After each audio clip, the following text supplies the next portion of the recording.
ఐశ్వర్యమును ఘనతయు, ఐశ్వర్యమును గొప్పతనమును నీ వలన కలుగును. నీవు సమస్తమును ఏలువాడు, బలమును పరాక్రమమును నిదానములు హెచ్చించువాడును, అందరికీ బలమిచ్చువాడవు నీవే. వాక్య భాగాన్ని గమనిస్తే దేవుడు ఐశ్వర్యం ఇస్తాడట, గొప్పతనాన్ని కలుగజేస్తాడు. ఈ రోజుల్లో అతి భయంకరమైన విషయం ఏమిటంటే ఆర్థికమైన పరిస్థితి, డబ్బులు లేకపోవటం. ప్రతిదీ డబ్బులు లేకపోవటం. కనీసం పిల్లలకి మంచి ఆహారం వండుకోవటానికైనా సరే వండటానికి డబ్బులు లేక వండలేకపోతున్నారు. కమ్మటి కూర వండుకొని తినాలన్నా కానీ డబ్బులు లేక తినలేకపోతున్నారు. ఒక మంచి బట్టలు కొనుక్కోవాలనుకున్నా కానీ డబ్బులు లేక కొనుక్కోలేకపోతా ఉన్నారు. కొంతమంది ఆ డబ్బులు లేక హాస్పిటల్కి వెళ్ళలేకపోతున్నారు.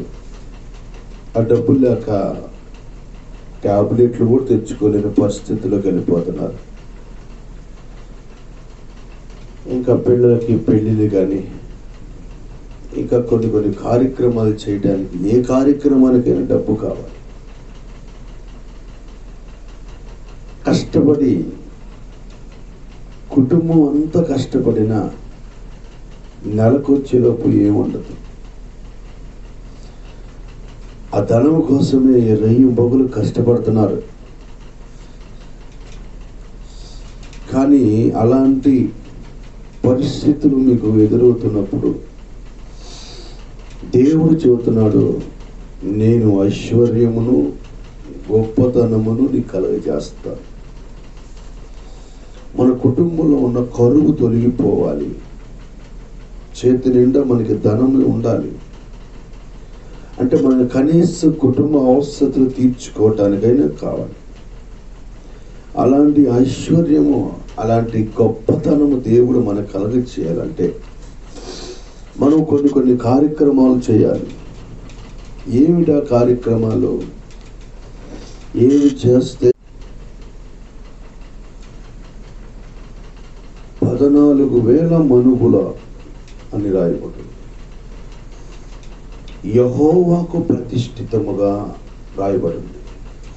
మనస్పూర్వకంగా అని రాయబడింది.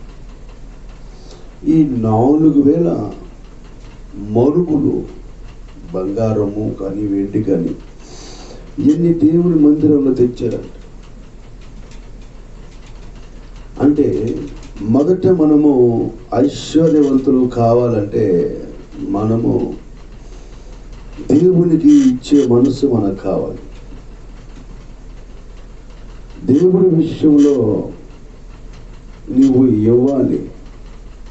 ఏమిటి ఇవ్వాలి? డబ్బులని కాదండి. దేవునికి నీ మనస్సుని అర్పించాలి. నీవు కొంతమంది సమూహముతో దేవుణ్ణి గణపరచాలి. అది ధనము కావచ్చు, లేకపోతే నీ సమయం కావచ్చు, ఏదైనా కావచ్చు. దేవుని కోసం నువ్వు ప్రత్యేకించబడిన వ్యక్తిగా ఉండాలి. అంటే నీ కుటుంబం అంతా కలిసి రోజుకి ఒక్కసారైనా ప్రార్థన చేయాలి. సంఖ్య పెరిగే కొద్దీ ఆశీర్వాదాలు పెరుగుతాయండి. ఏదైనా నీ ఆత్మీయ జీవితంలో నువ్వు గ్రహించాల్సింది ఏంటంటే నీవు దేవుడు బలవంతుడు, మనుషులు బలవంతులు కాదు.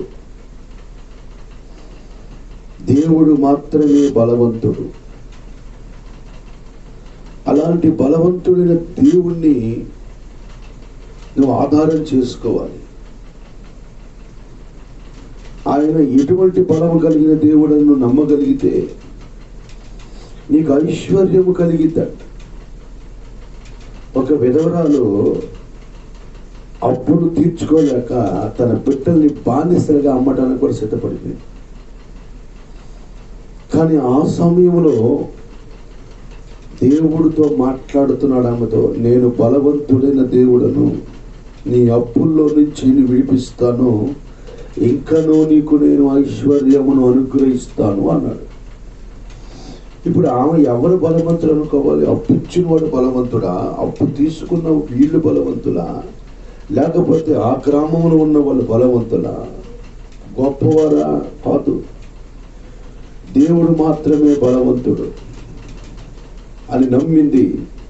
ఆ కొంచెం నూనెను కూడా దైవజనుడికి ఇచ్చింది, ప్రార్థన చేశాడు. ఆ ఇల్లంతా కూడా నూనెతో నింపబడింది. ఆ కుటుంబంలో ఉన్న కరువు తొలగిపోయింది. ఆ కుటుంబంలో ఉన్న సమస్య తొలగిపోయింది. ఆమెని ఎవరైతే తిట్టారో, ఎవరైతే హేళన చేశారో, ఎవరైతే వ్యతిరేకపరిచారో ఆమెని కనపరిచారు. డబ్బు మన కాడ ఉన్నప్పుడు, పేరు ప్రఖ్యాతులు ఉన్నప్పుడు అందరూ వస్తారు, అందరూ పొగుడుతారు. మన కాడ ఏమీ లేకపోతే ఎవరు మనల్ని పట్టించుకోరు. కానీ దేవుడు కనుక బలవంతుడు బలము నీకు అనుగ్రహిస్తాడని నమ్మితే నీకు దేవుడు కావలసిన ఐశ్వర్యాన్ని ఇస్తాడు. గొర్రెలు కాసుకున్న దావీదుకి దేవుడు ఎంతో విస్తారమైన ఐశ్వర్యం ఇచ్చాడు. ఈరోజు నాకు డబ్బులు లేవని బాధపడాల్సిన అవసరం లేదు. దేవుడు ఏదో పూర్వకంగా నీకు సహాయం చేస్తాడు. అది ఎలాగంటే నువ్వు ఆయన బలవంతుడు నమ్మాలి, నీ తెలివితేటల మీద కాదు. ఐశ్వర్యమును ఘనతయు గొప్పతనము ఆయన కలుగజేసే దేవుడు. నీ బిడ్డలకి కావలసిన ప్రతి అవసరత తీర్చే దేవుడు. నీ కుటుంబానికి కావలసిన ప్రతి సహాయాన్ని అందించే దేవుడు. 121 కీర్తన ఉండిద్ది, రాజులను బట్టి కాదు కానీ యెహోవా వలనే నీకు సహాయము కలిగిద్ది. ఆకాశముల నుండి ఆయన హస్తము చాపబోతున్నాడు. ఇప్పుడు ఆయన చెయ్యి కొరచ కాదంటండి, ఆయన చెవులు మందం కాదంట. అంటే ఆయన ఆశీర్వదించడానికి ఒక్కరు అంటారమ్మా, ఆ తల్లి చెయ్యి మంచిదమ్మా, ఆ తల్లి చేతితో ఏది పెట్టినా కానీ చాలా పెట్టిదమ్మా అని అంటున్నట్టుగా యేసయ్య చెయ్యి అంత ఆశీర్వదించగలిగే చెయ్యంట. నీకు ఆయన ఇస్తాడు, ఆయన సహాయం చేస్తాడు. కొంతమంది డబ్బులు అందకపోయినా కూడా ఆత్మహత్య చేసుకుంటున్నారు. అంతా సంచరిస్తుందంట. నా ఇంటినే పట్టించుకోడు దేవుడు, నన్నే పట్టించుకోడు అనుకోకూడదు. లోకమంతా సంచరిస్తుంది. ఆయన ఎవరిని బలపరచాలో, ఎవరిని ఆరోగ్యవంతులుగా చేయాలో, ఎవరిని ఆశీర్వదించాలో, ఎవరి అవసరత తీర్చాలో దేవుడికి తెలుసు.